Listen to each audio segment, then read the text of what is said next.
Hi Jane, congratulations on your win. So what does it mean to you and your team? Oh, it's amazing, really. Everyone's really delighted and quite surprised, to be honest. It's a great recognition for people who really work very hard on this project. So, yeah, we're absolutely delighted. Could you give me a bit of a understanding about who your members are and what is their motivation for joining ACB? Yeah. So, our members are clinical scientists and medics that run the laboratories, primarily in the NHS. So they're a sort of unique network of scientists across multi-scientific disciplines. A lot of them are biochemistry, hence the name, but actually there's a much broader mix of disciplines in our membership than that.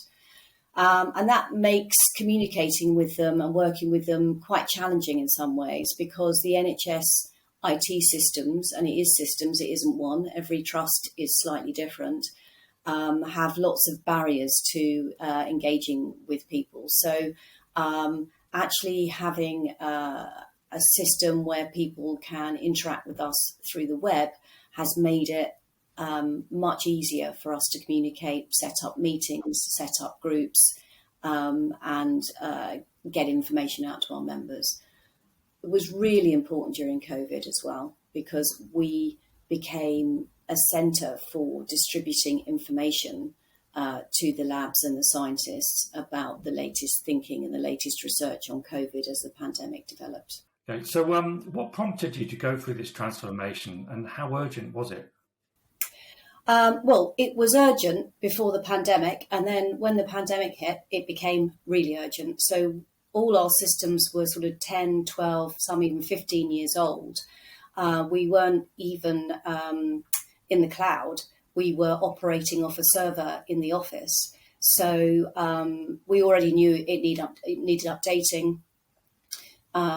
Trying to contact members on our old system, if we wanted to do a complete mail run, could take all night sometimes. The system was so old. So it was very urgent. And then when the pandemic started and we all had to work remotely, we had not a great internet connection either and couldn't get connected to the office. So it became super urgent then. So when you talked about kind of some of your old systems, were they integrated in any way, or were they kind of all totally separate in the way they operated? I think there was a bit of an integration between our enterprise system, which was our membership database, and our finance system, but wasn't linked into the website. So no, things were sort of running separately, and we had a lot of paper-based systems still. Our direct debits, for example, were still being done on paper. Expenses were still being done on paper. So it was incredibly time-consuming in terms of admin. Okay, so just be nice to talk about a little bit of the direct debit work. So when you say it was all kind of paper-based and manual, how long would that, for example, your renewal cycle take? Yeah, if you add in all the emails that had to go out in advance, tailored emails, we've got quite a complex membership model. And through the whole process, we probably started in about November. And it was kind of fingers crossed, really, when it got to January the 1st, whether it would all work and go out. And I know the first year I was at ACB, I think it was the third week of January before we got everything out. Okay, wow. Okay. And now it's, obviously it's now all integrated. You're on Go Cardless. So do you kind of feel that benefit in terms of the time it takes now and the reducing of stress? Oh, definitely. I'm confident that we'll be able to do the subscriptions run, and it will run properly. And it's all set up already, and we know it'll go out on the 1st of January. And I think in terms of resource time, it's probably over the course of the year, it's saving a whole admin person in resource. So we talked a little bit about the improvements to direct debit, but what other areas in the platform are making the biggest impact in ACB generally? I think the first one has got to be just communication. It's so much easier to understand what we do and find what you want. And it's much easier for members to get into their membership area and do the admin that they may need to do around their membership and find what they need. The other area that's been a big plus and is very popular is our continuing professional development repository, where our members can now record themselves all their CPD activity, and they find this a huge benefit. I remember with the your events, for example, where you can now assign points against events. So when they then attend their events, it automatically gets added into their CPD log, doesn't it? Yeah, it does. Events, so activity they do with us through the website will automatically get added. And then if they do other activities, they can add it in themselves. And I think in future, we want to add additional facilities where if they read a piece of research, for example, in our journal, that actually that time can be attributed to CPD as well. The possibilities are endless, to be honest. Right. And you hosted a 5-day conference over the year, your UK MedLab 21. Yes. What was the reaction with that? And was it the first time you ran it in a kind of a virtual way? Yeah, it's the first time we've done an online event. It was longer than usual. The physical event normally takes place over 3 days. We extended it to 5 days so we could break the event down a bit. Our attendance was 30% higher than it had been for similar events in previous years. And attendance in previous years had been dropping each year, so we were delighted with that. We had fantastic feedback from both speakers and all the delegates. So it was a big success, and it was easy for people to log in, interact, and get into the event. Another part of your website was a science knowledge hub. Do you want to talk a little bit about that and maybe how that's changed?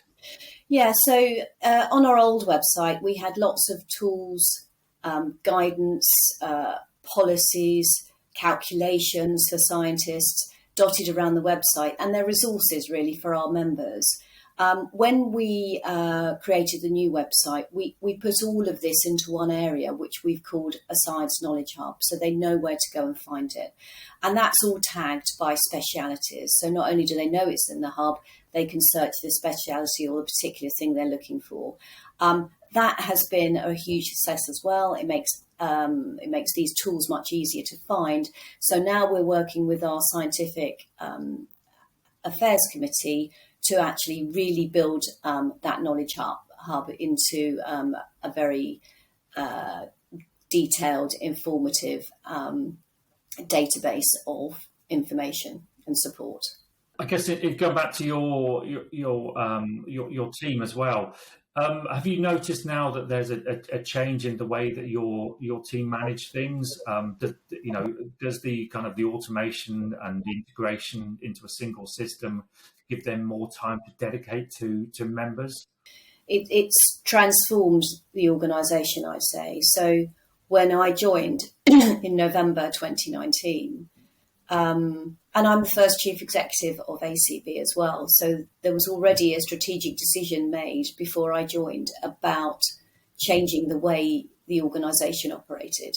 So previous to that, and when I joined, it was basically an administrative function and everybody was doing admin.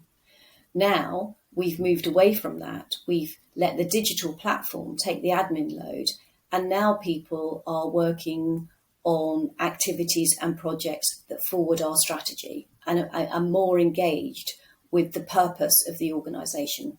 That makes their jobs more fulfilling, and it actually makes us have more impact as an organisation. So we talked a bit about the kind of the changes that your team or the administrators have found using the new platform, but generally, what's been the reaction for your members? Have they kind of come back to you and given you any indication to the changes? Yeah, I mean, the nervous bit, isn't it, is when you launch your website. The point when you go live and it goes public is a really nervous point, and you think, what are people going to think of it? Added to that, because of the time when we developed it during COVID, our members were extremely busy. So we didn't see them for months. They weren't engaged, they weren't involved, and we just had to get on with it, really. So for most of them, it was absolutely the first time we'd seen it. And we got a great response straight away. We do also survey our members once a year, and we ask them what they thought of the website, how they feel about it. Again, we got an incredibly positive response.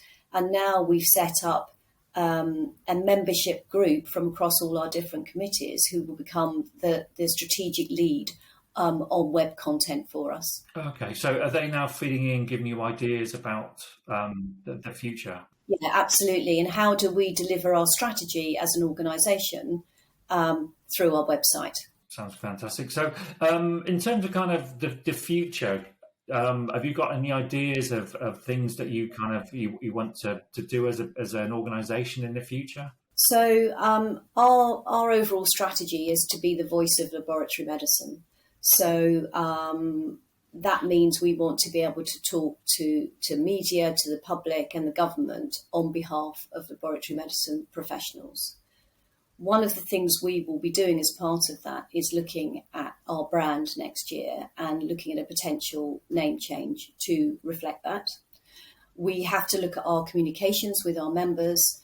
We want to expand our membership to new areas. So we'll use the website to help us fulfill that marketing strategy. And professional development is always incredibly important. So we think there's a lot of potential with the CPD repository. We are planning to launch an online learning platform next year. So we want to make that a seamless experience. If you come to the ACB website, you can go straight onto the online learning platform. Fantastic. So Jane, look, thank you very much for joining me, and we wish ACB and your members all the best with the next phase of your transformation. And obviously, we look forward to hearing about more success in the future. Thanks very much. And we look forward to working with you in the future.